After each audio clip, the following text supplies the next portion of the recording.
Hello again, my name is Mark Andres, and welcome to part 2 of my Introduction to the Law of Attraction series.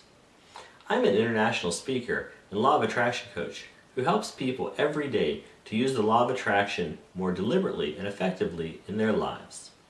Today I'm coming to you from Columbus, Ohio, where I'm going to talk to you about using your emotions to guide you.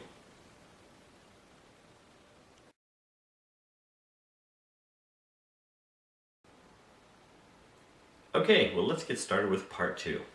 So in part 1, if you remember, we learned that the law of attraction says that I create in my life whatever I focus on, whether I want it or not.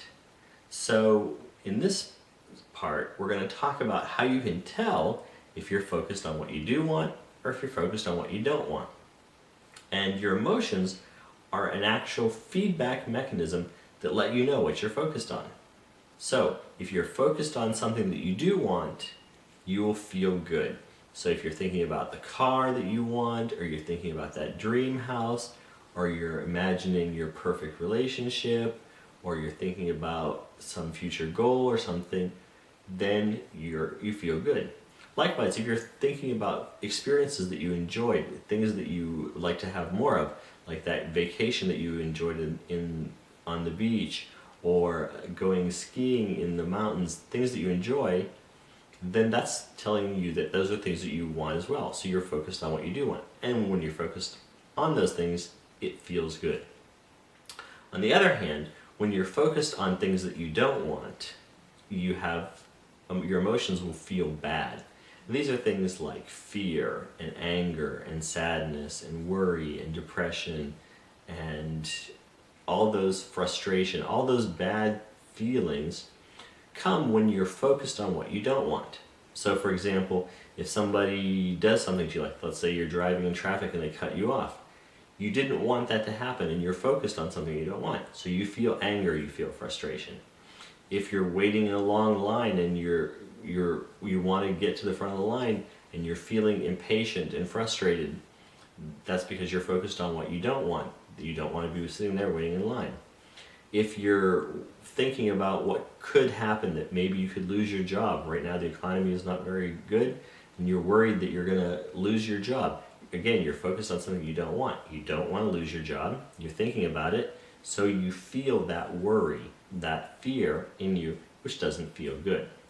So your emotions provide a very useful feedback mechanism to let you know what you're focused on. And I like to relate this mechanism basically to the pain reflex. If you think about it, you put your hand over a hot flame, eventually you're going to pull your hand back because the pain reflex kicks in, you feel the pain, you know that it's going to be damaging to your hand, and you pull your hand back and you pull your hand away because it hurts. Well, your emotions are really designed to work the same way. If you have a bad feeling, then it's your body's way of telling you that you're focused on something that you don't want. And because through the law of attraction, you're going to create into your life, you're going to attract into your life whatever you focus on, whether you want it or not. It's letting you know, right now you're focused on something that you don't want. You should probably change that. You should probably change your focus to something that you do want. So it works just like the pain reflex. And I think in our society, unfortunately, we have this tendency to kind of encourage people to ignore or stuff down a lot of their negative emotions. I mean, from a very young age, children are taught not to get angry, not to act out, not to cry, have a stiff upper lip when you're sad, don't get angry, don't lose your temper, be calm at all times.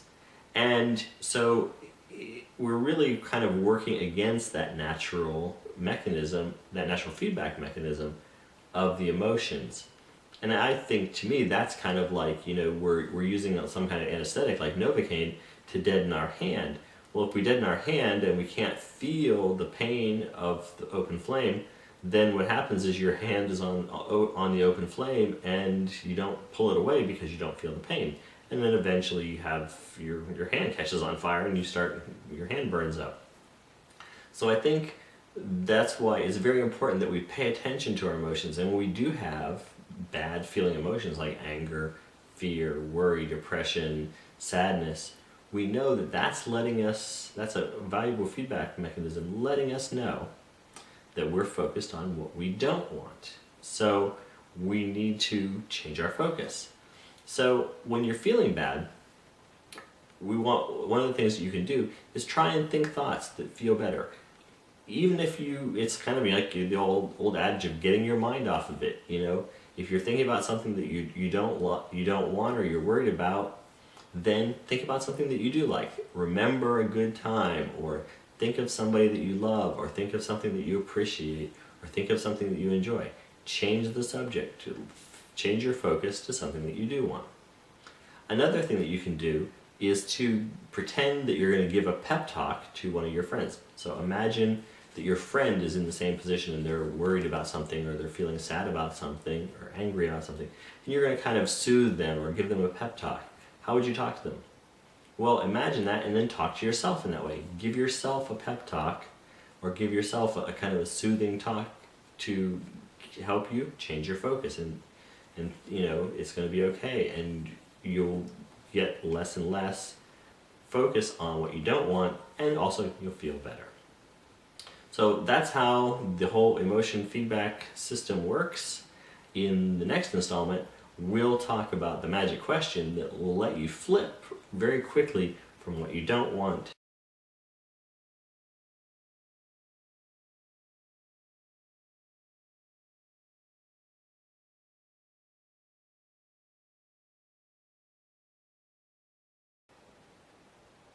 Well, that's all for this time. Thanks for watching part 2 of my Introduction to the Law of Attraction series. Please join me again in part 3, where I'll talk about the magic question and how it helps keep you focused on what you want in life. In addition, please check out my website for information on a free 4-week video course called Getting Started with the Law of Attraction. In this series, you'll learn how to put the Law of Attraction into practice and create what you want in everyday life. Thanks again for watching. Have a wonderful today and a magical tomorrow.